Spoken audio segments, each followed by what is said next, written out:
self, no self area. Yeah. And mostly,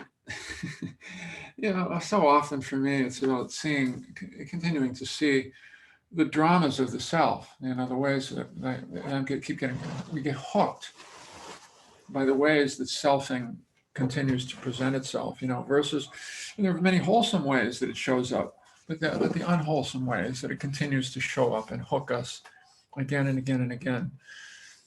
And sometimes in ways that we see it, and sometimes in ways that we don't see it. And one of the ways that hooks many of us, and unfortunately, spirituality in all forms can strengthen this unwittingly, is the drama of perfectionism. We already have a lot of that. We already have a lot of, let's say it this way, in an ordinary way, and just in our lives, right? We set goals for ourselves. Not just goals out there, but internal goals that we want to accomplish. Self-change, goals. They're unrealistic for the most part. We don't see them as unrealistic. We see them as realistic, which is the first problem. They're unrealistic. We set a very high bar for ourselves. We fail to meet that bar and then judge ourselves for failing to meet the unrealistic goal that we set for ourselves, which sends us into a tailspin, another tailspin of not enough. Look, I couldn't even do this. I'm still not patient. I'm still not lovable enough. I'm still not loving enough. I still say that. I can't believe I said that thing this morning. I'm still doing that.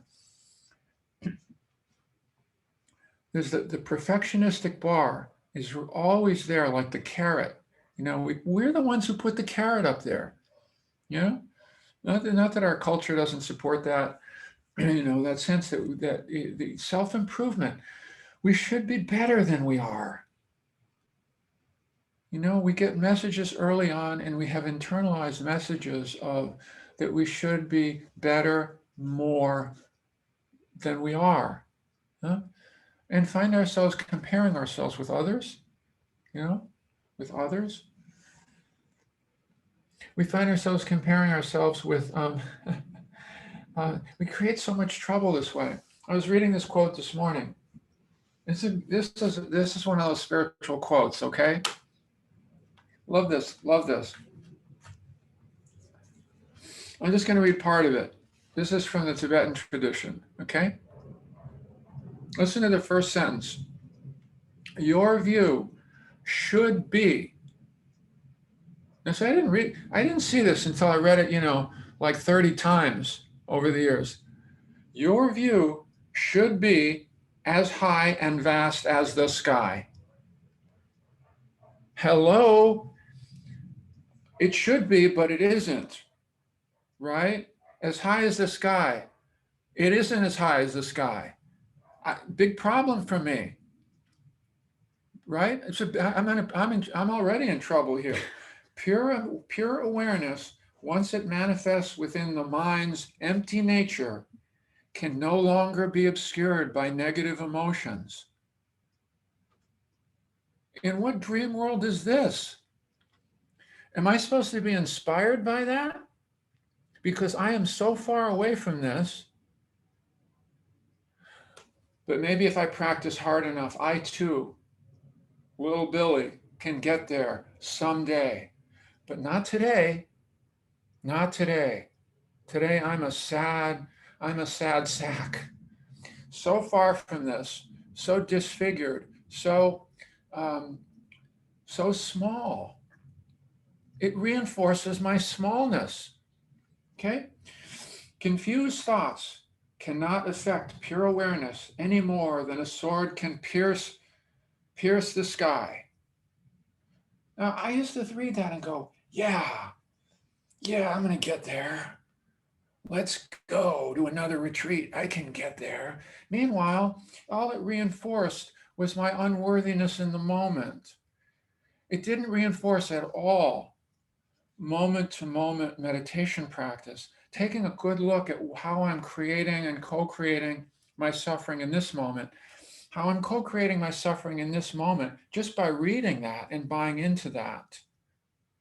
You see, there are all these grand kind of aspirational ideals that we can hold in a way that reinforces the unworthiness of the self. So it reinforces unhealthy selfing.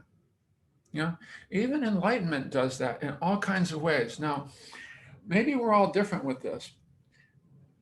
I'm not inspired. I'm not inspired by talk about enlightenment anymore. Or I am in a certain way. It's like, okay, there's something that's possible there. But for the longest time, it just reminded me of how far away I was from it, and led to some kind of real striving practice, real hard driving kind of really wanting to push more of myself away from myself, not wanting to come closer to it, not wanting to see, oh, no, this is dukkha right here. Your wanting to be enlightened is creating dukkha right here in this very breath, in this very meditation session. Wow, it took me so long to really see that. My practice was driven for so long by wanting to be somewhere other than where I am. Okay, so I bring this up because I don't think I'm alone. Maybe I'm the first to admit it may have been my kind of somewhat extreme in some of these perceptions, but I think, you know what? I think we all get hooked in wanting to replace a certain parts of our self narrative with other parts of the self narrative which are criticizing us. You know, are finding ourselves. You've heard me say this. We reinforce our not enoughness narratives in many ways, even under the guise of spiritual practice. You know?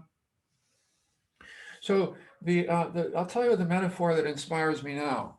This is the one that works for me now. This is the one I reflect on this every day. Maybe I shared it once somewhere in here, I'm not sure, along the way. But the Tibetans they also are really clear about the length of this practice. At the same time, how long, how many lifetimes, how this is a multi-lifetime deal, you know, that we're a gradual path. You know, they also do that. And their metaphors capture that, the multi-lifetime perspective. And one of the ones is, how long does it take to get enlightened? How long does it take? Well, it's kind of like this. If there was a bird,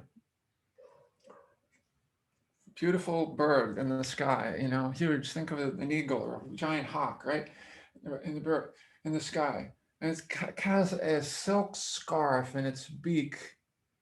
A silk scarf in its beak. Yeah, I love this. I just love the image of this, right? I hold the image of it. I actually bring the image of this to mind. I do imagine myself with a bird or with a scarf in its beak, okay? In full disclosure. It's flying over the craggy top of a mountain. And it's not a little hill, it's like a mountain, okay? And every so often, the way I say it is every so often, what they say is every 100 years, if you can believe this. That's almost too much for me to think. Every so often, the bird flies by and drags the edge of the silk scarf over the sharpmost tip of the mountain. How long will it take that mountain to be dust?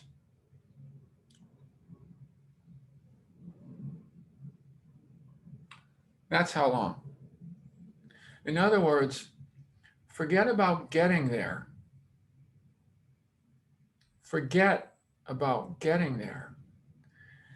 Focus more on drawing that scarf in this breath. In this breath. This is what is possible. In this breath, don't sign up for perfectionism. In this breath, draw your scarf over. Yeah, with some kindness, with some grace, you know, with some good enough, with some good enough in this breath. The next breath I may forget. In fact, I probably will forget.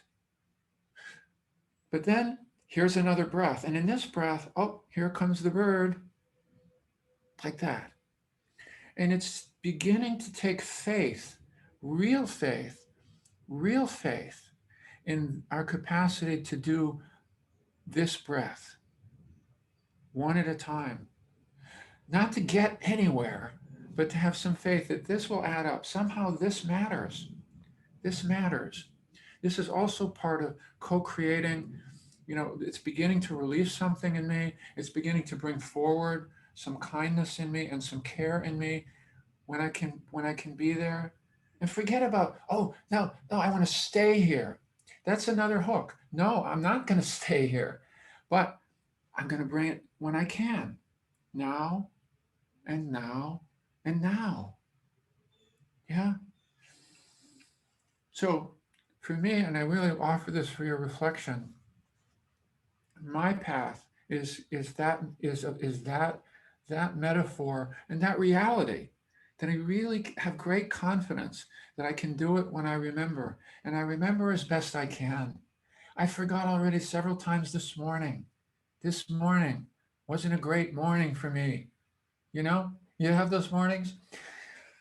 You know, I just kind of got a little lost, a little confused, a little judgy of myself here and there, and then went, well, Bill, you got hooked there again a little bit. Now, what are you going to do? You're gonna drag that through your whole day now because you weren't perfect enough this morning, or you're going to go, okay, you're still a good person. Here's the scarf, and here's the next breath. You see? Here's the scarf, and here's the next breath. Because the other thing we do, it's kind of like that Zen story with a monk. They come up to a raging stream, and there are two monks, and there's this old lady who clearly can't get across. And one monk just takes her and puts her on his shoulders and walks her across and puts her down. And about a half hour later, the younger monk says, "Hey, come on, we take a vow not to do that kind of thing." And the other monk says, "Hey, I put her down over there. Why are you still carrying her?" Yeah? Yeah? And that's the other thing we do. You know, we then we don't we carry this stuff through our whole day. Yeah, yeah. You see that? So these are the self bits that we have to see and begin with some faith, kind of breath by breath. You know, bird with a scarf, bird with a scarf. Thank you. All right.